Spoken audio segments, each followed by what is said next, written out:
दोस्तों, बड़ी खबर निकलकर सामने आ रही है। ईरान के भीषण हमलों से कांपा अमेरिका। मध्य पूर्व में कई दूतावासों को किया बंद। इस्राएल में तो हाथ खड़े कर दिए। अमेरिकन नागरिकों के जान पर भी खतरा।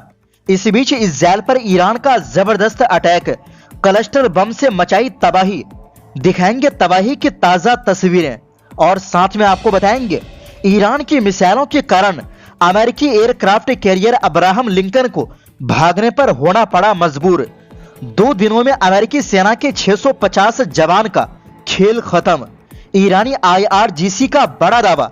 उधर दूसरी ओर अमेरिका ने सार्वजनिक रूप से किया स्वीकार वो इस्राएलियों द्वारा फंसाया गया था। तो सभी खबरें बताते हैं विस्तार से। दोस्तों, ईरान ने supreme leader ayatollah Ali Khamenei की हत्या के बाद मध्य पूर्व के कई देशों में स्थित अमेरिकी ठिकानों पर हमले किए हैं। इनमें सऊदी अरब में अमेरिकी दूतावास पर हमला सबसे अहम माना जा रहा है।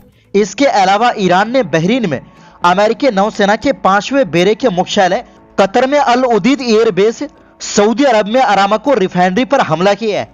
ये हमले इतने खतरनाक है कि अमेरिका ने मध्य पूर्व से बड़े पैमाने पर अपने राजनयिकों को निकाला है। हालात इतने खराब है कि अमेरिका ने सऊदी अरब और कुवैत में अपने दूतावासों को बंद कर दिया है। इसके अलावा अमेरिका ने इस्राएल से अपने नागरिकों को निकालने को लेकर हाथ खड़े कर दिए हैं। यरूशलेम में अमेरिकी दूतावास ने कहा कि वो इस्राएल से निकलने वाले अमेरिकी नागरिकों को निकालने या सीधे मदद करने की हालत में नहीं है। लोगों को मिस्र के सिनाई प्रायद्वीप की ओर जाने की सलाह दी जा रही है। दूतावास ने एक्स पर जानकारी दी कि इस्राएल का पर्यटन मंत्रालय तावा बॉर्डर क्रॉसिंग तक शटल सेवा चला रहा है और कहा कि अमेरिकी पैसेंजर लिस्ट में रजिस्टर कर सकते हैं। लेकिन साथ ही साफ कर दिया गया कि अगर आप निकलने के लिए इस ऑप्शन का इस्तेमाल करते हैं तो अमेरिकी सरकार आपकी सेफ्टी की गारंटी नहीं दे सकती। इसे सिर्फ एक जानकारी के तौर पर साझा किया गया है। इससे पहले अमेरिकी राजदूत माइक हकावी ने भी चेतावनी दी थी कि अमेरिकियों के पास इस्राएल छोड़ने के बहुत लिमिटेड ऑप्शन बचे हैं।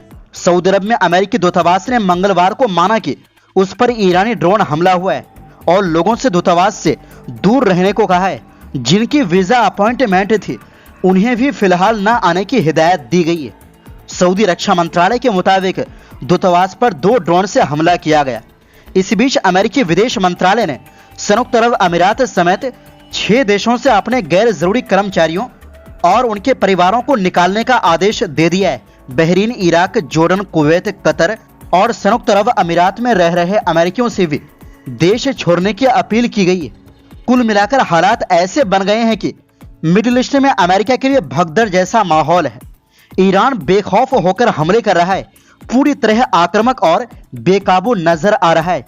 अमेरिकी ठिकाने लगातार निशाने पर है और वाशिंगटन को अब अपने लोगों की सुरक्षा की चिंता पहले से कहीं ज्यादा सताने लगी।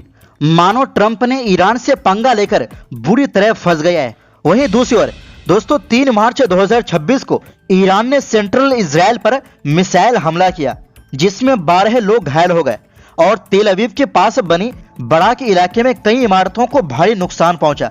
इजरायली एम्बुलेंस सेवा के मुताबिक एक शख्स को मध्यम चोट आई है, बाकी लोगों को हल्की चोटें लगी।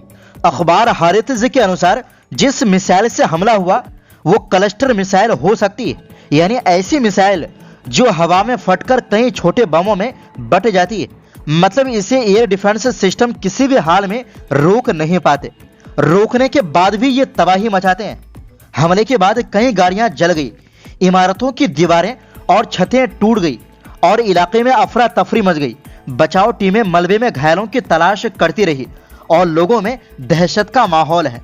इससे पहले भी तेल अवीव, यरूशलेम, हाइफा और बेरशेवा जैसे शहरों में भारी तबाही देखने को मिल चुकी है, जबकि बेत शेमेश इलाके में हालिया हमले में 9 लोगों की मौत और 51 के घायल होने की खबर है। उधर इजराइल का कहना है कि उसने जवाब में ईरान के अंदर 60 से ज्यादा हवाई हमले किए हैं ताकि वहां के मिसाइल लॉन्चिंग साइट्स को कमजोर किया जा सके। इस पूरे टकराव की शुरुआत तब हुई जब इजराइल और अमेरिका ने ईरान पर हमला किया, जिसमें ईरान के सुप्रीम लीडर अली खामेनी समेत कई बड़े सैन्य अधिकारी मारे गए। अब दोनों तरफ से मिसाइल और ड्रोन हमले लगातार हो रहे हैं। हालात बेहद तनावपूर्ण है। वहीं दूसरी तरफ Islamic revolutionary guard corpus IRGC के एक प्रवक्ता ने कहा है कि ईरान के जवाबी ऑपरेशन ट्रू प्रोमिस 4 के पहले 2 दिनों के भीतर पश्चिम एशिया में अमेरिकी सैन्य ठिकानों और युद्धपोतों पर हुए हमलों में 650 से अधिक अमेरिकी सैनिक मारे गए और घायल हुए हैं। मंगलवार को ब्रिगेडियर जनरल अली मोहम्मद नैनी ने कहा, जंग के पहले 2 दिनों में 650 अमेरिकी सैनिक मारे गए और घायल हुए। उन्होंने जोर देकर कहा कि अमेरिकी सेना के लिए हताहतों को नकारना या छिपाना स्वाभाविक है, लेकिन ईरानी खुफिया जानकारी और मैदान से मिली सभी रिपोर्टें इस आंकड़े की पुष्टि करती है। उन्होंने कहा कि बहरीन में अमेरिकी नौसैनिक संसाधनों और सैन्य मुख्यालयों पर किए गए ईरानी मिसाइल और ड्रोन हमलों ने यूएसएस अब्राहम लिंकन को दक्षिणी हिंद महासागर की ओर पीछे हटने पर मजबूर कर दिया। उन्होंने ये भी बताया कि फारस की खाड़ी क्षेत्र में अमेरिकी सैन्य ठिकानों को भारी नुकसान पहुंचाया गया है। प्रवक्ता के मुताबिक ईरानी मिसाइलों और ड्रोन ने बहरीन में अमेरिकी नौसेना के 5th फ्लीट के मुख्यालय को बार बार निशाना बनाया। नैनी के अनुसार फारस की खाड़ी में एक अहम अमेरिकी सैन्य ठिकाने पर हमले में 160 अमेरिकी सैनिक मारे गए और घायल हुए। इसके अलावा अमेरिकी नौसेना के MST कॉम्बैट सपोर्ट जहाज को ईरानी नौसैनिक मिसाइल लगने के बाद भारी नुकसान हुआ। IRGC प्रवक्ता ने यह भी कहा कि ईरानी नौसैनिक इकाइयों ने चाबहार के तट से लगभग 250 से 300 किलोमीटर दूर तैनात USS अब्राहम लिंकन पर 4 क्रूज मिसाइलें दागी। मंगलवार को अपने बयान में उन्होंने ईरान के जवाबी हमलों को ज्यादा ताकतवर और ज्यादा कुचल देने वाला बताया, खासकर पिछले जून में हुए 12 दिवसीय युद्ध के आखिरी दिनों की तुलना में। उन्होंने जोर देकर कहा कि ईरानी मिसाइलों को पूरी तरह अपग्रेड किया गया है और वे ऑपरेशन ट्रू प्रोमिस 3 में इस्तेमाल की गई मिसाइलों से कहीं ज्यादा एडवांस और सटीक है। नैनी ने मिसाइलों की मारक क्षमता को दुश्मनों के अनुमान से कहीं ज्यादा और अविश्वसनीय बताया और कहा कि ईरानी क्षमताओं ने विरोधियों को हैरान कर दिया है। आखिर में उन्होंने भरोसा दिलाया कि ईरान की सशस्त्र सेनाएं पूरी मजबूती से देश की रक्षा करेंगी और बड़ी जीत दूर नहीं है। वहीं दूसरी ओर दोस्तों, अमेरिका के विदेश मंत्री मार्को रूबियो ने संकेत दिया है कि ईरान पर हमले का समय इस्राएल की पहले से बनी योजना से जुड़ा था। उनका कहना था कि वाशिंगटन को पहले से पता था कि इस्राएल ईरान पर हमला करने वाला है और जवाब में तेहरान इलाके में अमेरिकी ठिकानों को निशाना बना सकता है। इसी वजह से अमेरिकी सेना ने पहले ही हमला कर दिया। उनके इस बयान पर केरी ग्रीको, जो एस्टिमेशन सेंटर के वरिष्ठ विशेषज्ञ है, उन्होंने कहा कि इसका मतलब ये निकलता है कि अमेरिका कहीं ना कहीं इस्राएल की रणनीति में फंस गया।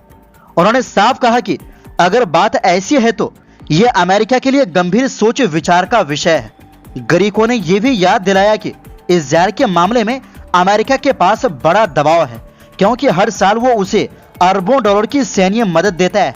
अगर यह तर्क दिया जाए कि इस्राएल तो हमला करने ही वाला था, इसलिए हमें भी करना पड़ा, तो फिर अमेरिका के अंदर यह खुली चर्चा होनी चाहिए कि दोनों देशों के हित कहां मिलते हैं और कहां अलग हो जाते हैं।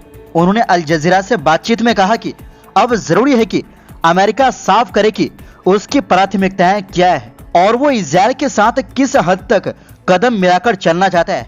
तो दोस्तों, फिलहाल के लिए इस रिपोर्ट में बस इतना ही। फिर मिलते हैं एक नई रिपोर्ट्स के साथ।